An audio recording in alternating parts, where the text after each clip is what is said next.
హరిహర వీరమల్లు ట్రైలర్‌లో ఉన్నటువంటి మిస్టేక్స్ మీరు గమనించారా? అంటూ చాలామంది కూడా ఇప్పుడు ఆ ట్రైలర్‌ని ఉద్దేశించి ట్రోలింగ్ చేస్తూ ఉన్నారు. మరి ఆ మిస్టేక్స్ ఏంటి? మీరు గమనించారా?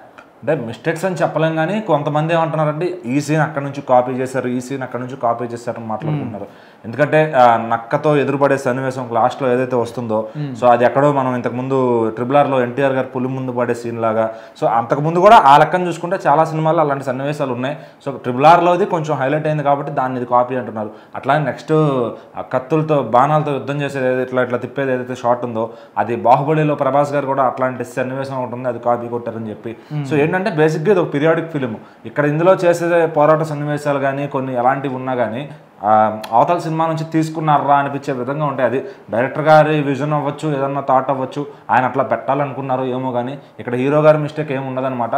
సో ఏదైనా కానీ దీంట్లో ఇప్పుడు సగం సినిమా 30% సినిమాని కృష్ణ గారు తీశారు, తర్వాత జ్యోతికృష్ణ గారు తీశారు. సో ఏ మిస్టేక్ ఉన్నా అది డైరెక్టర్స్ మీదకి వెళ్తుంది కానీ ఇక్కడ హీరో గారిని ఉద్దేశించి ట్రాల్ చేయాల్సిన అవసరం లేదు. ఎందుకంటే ఆయన సెట్లో నిలబడి అవతల వాళ్ళు డైరెక్టర్ ఏం చేయమంటే అది చేస్తారు. ఒకవేళ ఆయనకి ఏమైనా మార్పులు చేర్పులు చేయాలనిపిస్తే అది చెప్తారు ఆ వివరంగా ఇట్లా చేయమని చెప్పి. సో ఇట్లాంటి పోరాట సన్నివేశాలకి హీరో గారికి ఎటువంటి సంబంధం అయితే ఉండదన్నమాట. సో అట్లానే ఇంకా చాలా ఎలిమెంట్స్ని సినిమాలో అక్కడ నుంచి తీసుకున్నారు, ఇక్కడ నుంచి తీసుకున్నారని చెప్పి మాట్లాడుకుంటూ ఉన్నారనమాట. సో ఇక ఇదేంటంటే ట్రాలర్స్ అనేవాళ్ళు ఎక్కడైనా ఇందులోనే ఉంటారు. బట్ ఏంటంటే ట్రైలర్ ఫ్యాన్స్కి నచ్చింది, వాళ్ళందరూ థియేటర్లో కూర్చుని ఆ ట్రైలర్ చూస్తున్నప్పుడు చాలా హ్యాపీగా ఫీల్ అయ్యారు, చాలా సాటిస్ఫాక్టరీగా వచ్చింది కంటెంట్ అని చెప్పి. సో రేపు సినిమా చూడటానికి కూడా వాళ్ళు ఎదురు చూస్తున్నారు. ఎందుకంటే ఇలాంటి ఒక పీరియాడిక్ ఫిలింలో పవన్ కళ్యాణ్ గారిని ఫర్ ద ఫస్ట్ టైం అందరూ చూడటం. సో ఈ సినిమా ఎలా ఉండబోతుంది, ఆయన పాత్ర ఎలా ఉండబోతుంది, మొత్తం అదంతా కూడా చాలా కొత్తగా అనిపిస్తుంది అనమాట. సో ఇక దాని ముందు అది మార్కులు తెచ్చుకునేటప్పుడు ఈ ట్రాల్స్ అనేవి కూడా సహజంగా ఉంటాయి. పూలు పుడినప్పుడు రాళ్ళు కూడా పడుతూ ఉంటాయి అనమాట. ఈ ట్రాల్స్ అన్ని ఇవన్నీ పవన్ కళ్యాణ్ గారికి కానీ ఆయన ఇంతకు ముందు సినిమాలకు కానీ కొత్త ఏం కాదు. సో ఇది కానీ హిట్ కొట్టారంటే కనుక ఖచ్చితంగా మరొక కెరియర్లో మైల్ స్టోన్ అవుతుంది, టాలీవుడ్లో ఒక రికార్డ్ నెంబర్ ఆఫ్ కలెక్షన్స్ కూడా తీసుకొస్తుందని చెప్పి ఫ్యాన్స్ అయితే నమ్ముతున్నారు. సో మరి ఓజీ కన్నా ముందు ఇది సీన్ చూపిస్తాడు హరిహర వీరమల్లు అని చెప్పి నిర్మాత ఏం రత్నం గారు కూడా కన్ఫర్మ్ చేశారు అనమాట.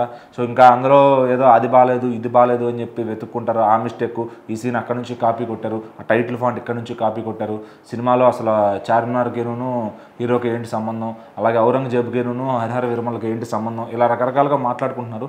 సో ఇది ఒక డైరెక్టర్ గారు ఏదో ఒక కల్పిత కథని చెప్పాలనుకున్నారు. వాళ్ళు ఎక్కడా కూడా ఇది పలానా నైజాం నవాబుల్ కథనో ఛత్రపతి శివాజీ కథనో ఎవరో చెప్పలేదు. మొన్న చావా సినిమాలో వాళ్ళు క్లారిటీగా చెప్పి చరిత్ర తీశారు కాబట్టి అందులో వాళ్ళకు మిస్టేక్స్ ఎత్తుకారంటే తప్పు ఉంది.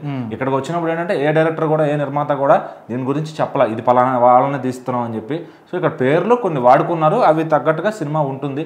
సో యాజ్టీజ్గా అదే పీరియడ్లో తీశారా అంటే అది కరెక్ట్గా ఎవరు చెప్పలేదన్నమాట. సో ఖచ్చితంగా సినిమాటిక్ లిబర్టీ అంటారు దాన్ని. ఒక మంచి కథని ఈ ఐడియా వచ్చింది, ఈ డైరెక్టర్కి ఈ ఐడియా వచ్చింది కాబట్టి సినిమాని తీసుకొచ్చారు, ఇలా ఉంటే బాగుంటుందని చెప్పి. సో సినిమా చూడండి, ఒకవేళ నచ్చకపోతే నచ్చలేదని ఫ్యాన్సే చెప్పుకుంటారు. ఎందుకంటే ఇంతకుముందు బ్రో సినిమా ఫ్లాప్ అయినప్పుడు ఫ్యాన్సే చెప్పారు మాకు నచ్చలేదని చెప్పి. సో ఇక్కడ కూడా అంతే, హిట్ అయితే వాళ్ళు సాటిస్ఫై అయితే బాగుందని బయటకు వచ్చి పబ్లిక్ టాక్ చెప్తారు, ఇంకో 10 మందికి తీసుకెళ్తారు కూడా అవసరం అయితే. సో ఇలాంటి వాటిలో చిన్న చిన్న మిస్టేక్లు ఎతికే వాళ్ళు ప్రతి సినిమాలకి ఉంటారు. సో ఇంకా అవన్నీ పట్టించుకుంటే ఏ సినిమాలు ఆడమన్నమాట.